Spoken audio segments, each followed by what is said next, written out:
Hello, in this video I'm gonna show you how to adjust your camera settings for Towers of Fantasy.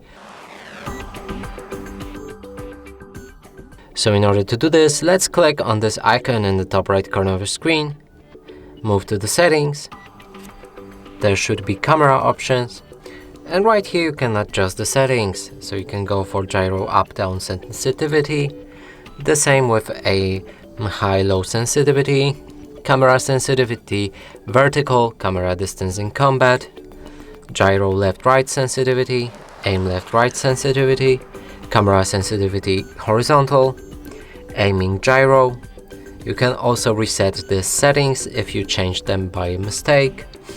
There's also mode of operation, and you can use smart, manual, or custom.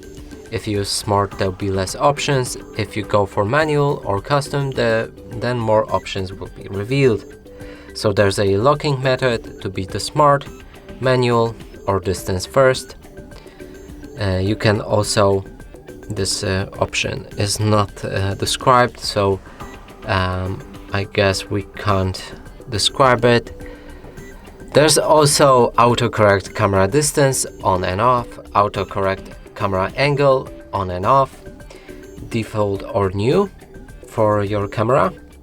And let's move to manual, and there's also show lock button to be turned on or off. So that's it for this video. Hope you like it. Please consider subscribing to our channel, leave a like and a comment below.